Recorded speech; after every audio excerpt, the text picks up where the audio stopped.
अम्मा, मैं शादी सिर्फ जरताज से करूंगा। आप बस उसके घर रिश्ता लेकर जाने की तैयारी करें। मीर सजावल उनके बेड पर दराज फायजा बेगम से मुखातिब था। मीर साईं, तुम समझते क्यों नहीं? वो लड़की तुम्हारे काबिल नहीं है। कहाँ वो और कहाँ हम। चलो तुम्हारी ख्वाहिश के खातिर थोड़ी देर के लिए हम ये भी भूल जाएं कि वो कम जात है, मगर ये बात तो नजरअंदाज नहीं की जा सकती ना कि वो शाहपुर की रहने वाली है। भला सफदर शाह और मौजम ये शादी होने देंगे?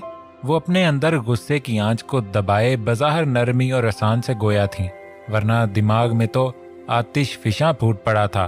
बस नहीं चल रहा था कि जरताज सामने आ जाए और फायजा बेगम उसे सालिम निगल जाए, जिसने उनके वली अहद पर डोरे डालकर उसे शादी के लिए उकसा लिया था।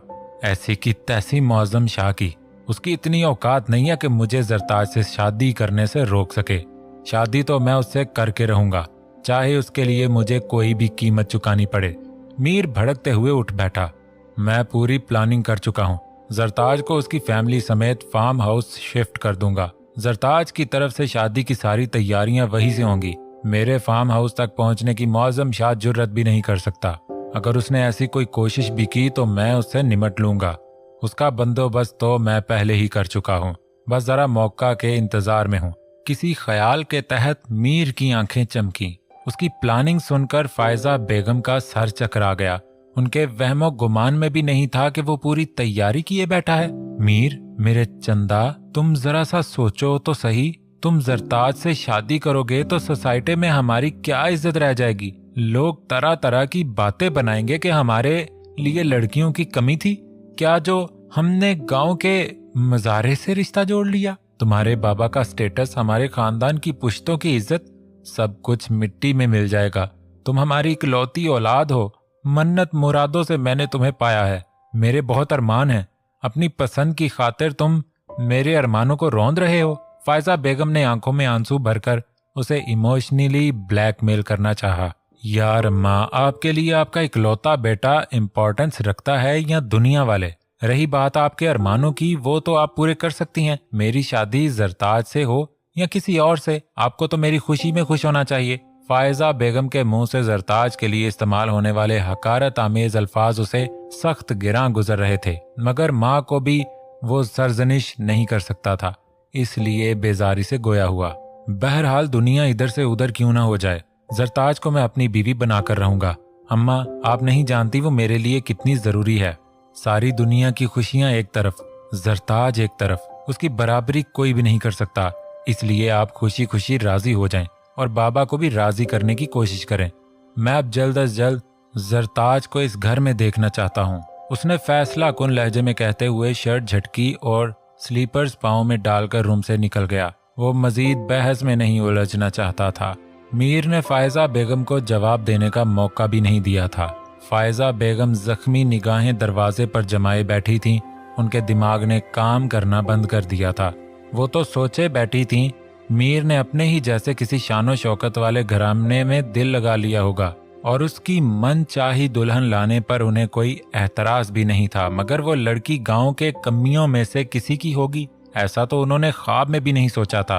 अब इस मुश्किल से कैसे जान छुड़ाई जाए और मीर सजावल के बढ़ते कदमों को कैसे रोका जाए, ये उन्हें समझ नहीं आ रहा था, क्योंकि वो इस बार चाह कर भी कोई साजिश नहीं रच सकती थी, क्योंकि सामने ननंद या कोई ससुराली रिश्तेदार नहीं बल्कि उनका अपना ही लखते जिगर था। मीर सप्तीन लाउंज में दाखिल हुआ तो नगीन को इधर से उधर टहलते पाया। वो सलाम करके वहीं लाउंज में ही सोफे पर बैठ गया। सप्तीन भाई, मैं आपके लिए पानी लेकर आती हूँ और काफी भी तैयार करवाती हूँ। नगीन उसे देखते ही परेशानी भुलाए सप्तीन की जानिब बढ़ते हुए बोली, हाँ, बहुत खामोशी है घर में। रानिया और हुनैन कहाँ हैं? उसने हंकारा भरा, फिर निगाह दौड़ाते इस्तफसार किया। हुनैन भाई तो शाम से अपने दोस्त के साथ निकले हुए हैं और रानिया आपी अभी तक यूनिवर्सिटी से वापस नहीं आई। वो जाते जाते रुक गई और फौरन से पेशतर सप्तीन को आगाह किया। व्हाट? रानिया अब तक वापस नहीं आई? ये कैसे हो सकता है? वो तो 5 बजे तक फ्री हो जाती है। उसने घड़ी देखते हुए परेशानी से कहा। जी, नगीन ने मुख्तसरन कहा और सामने ही सोफे पर टिक गई। सप्तीन ने रानिया का नंबर ट्राई किया तो वो ऑफ जा रहा था। उसने फौरन ही ड्राइवर को कॉल की, मगर वहां भी स्विच्ड ऑफ की टेप सुनाई दी। यकदम ही सब्तीन के अंदर वसवसे सरसराए। वो बार बार नंबर ट्राई कर रहा था मगर दोनों नंबर मुसलसल ऑफ थे। बिलाखिर वो अपनी जगह से खड़ा हो गया। नगीन, डैडी कहाँ हैं? वो वॉक के लिए गए हैं, अब तो वापस आने वाले होंगे। ओके, मैं रानिया को लेने यूनिवर्सिटी जा रहा हूँ। डैडी आ जाएं और मेरे या रानिया के बारे में पूछें तो कहना वो मेरे साथ किसी ज़रूरी काम से बाहर गई है और हम कुछ देर में वापस आ जाएंगे। लेकिन डैडी को हरगिज भी इस बात का इल्म ना हो कि रानिया अब तक यूनी से वापस नहीं आई है। मीर सब्तीन उसे पूरी बात समझाते हुए परेशानी के आलम में लाउंज से निकल गया। नगीन इस बात में सर हिलाकर कार पोश तक उसके पीछे आई थी। वो दिल ही दिल में रानिया की सलामती की दुआ मांग रही थी। मीर सब्तीन सारा शहर छान चुका था मगर रानिया का पता लगाने में नाकाम रहा था। यूनिवर्सिटी पहुंचने पर भी रानिया उसे वहां नहीं मिली।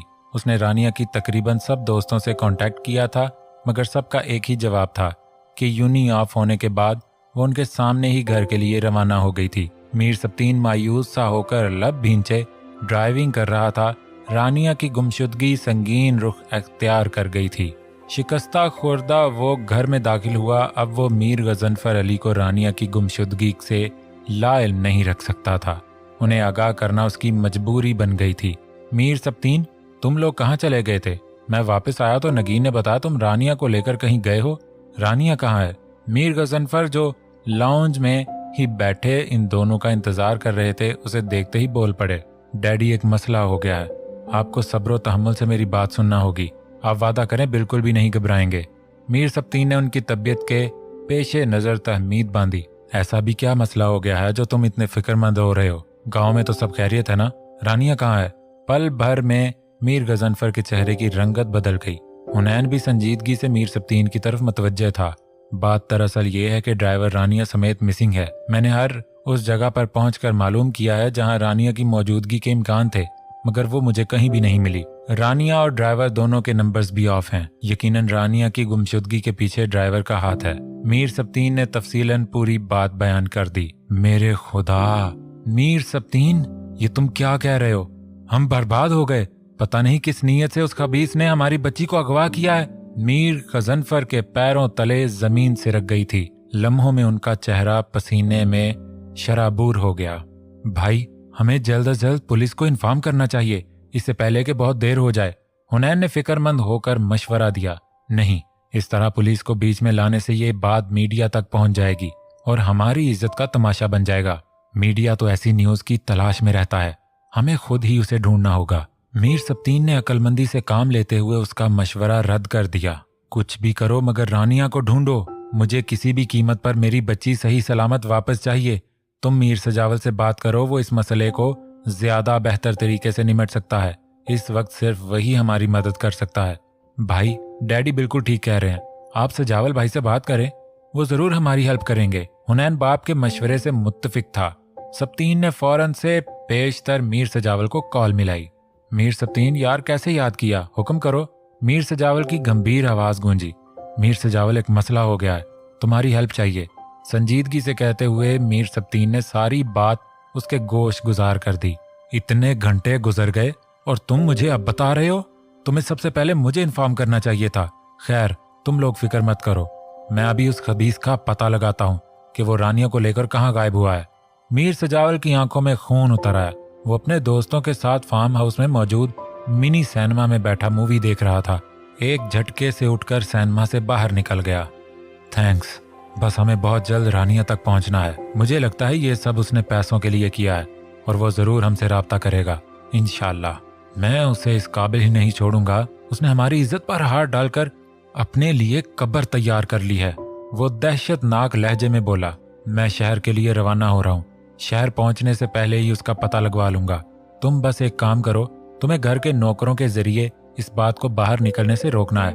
मीर ने हदायत दी। ओके, ये काम हो जाएगा, तुम जल्दी पहुंचने की कोशिश करो, मीर सब्तीन ने कहते हुए कॉल काट दी। मीर सजावल कराची आ रहा है। वो जाती तौर पर पता लगवाएगा कि ड्राइवर रानिया को लेकर कहाँ गया है। मीर सब्तीन ने हाजिरीन को मतला किया और खुद सर्वेंट क्वार्टर की तरफ चला गया ताकि तमाम मुलाजमों को एक साथ तंबीह कर सके। मीर गजनफर सोफे की पुश्त से सर टिकाकर बैठ गए। उनकी निगाहों में रानिया का मासूम चेहरा घूम रहा था। दरवाजा खुलने की आवाज पर रानिया ने सर उठाकर देखा तो दंग रह गई। रानिया दीवार से टेक लगाए कारपेट पर बैठी हुई थी। चंद घंटों में सोच सोच कर उसका दिमाग शल हो चुका था कि आखिर ड्राइवर ने उसको अगवा क्यों किया है। किसी तरह वो रानिया को इस कमरे तक लाया था जहां एक सोफा सीट, स्प्लिट एसी और कारपेट के सिवा एक कील भी नहीं था, और बाहर से दरवाजा लॉक करके चला गया था। वो भारी मजबूत कदम उठाता हुआ सोफे की तरफ बढ़ा और टांग पर टांग जमाकर बैठ गया। आप खौफ की शिद्दत से रानिया की आवाज लड़खड़ा गई। आपने मुझे अगवा क्यों करवाया है? आप मुझसे क्या चाहते हैं? प्लीज मुझे छोड़ दें, यहाँ मेरा दम घुट रहा है। रानिया दुहाई देने लगी। डरो मत, घबराने की कोई जरूरत नहीं है। तुम यहाँ बिल्कुल महफूज हो, कोई तुम्हें कुछ नहीं करेगा और थोड़ी देर में तुम्हें आजाद कर दिया जाएगा। तब तक के लिए रिलैक्स हो जाओ। वो अपनी भारी सर्द आवाज में रानिया को तसल्ली दे रहा था।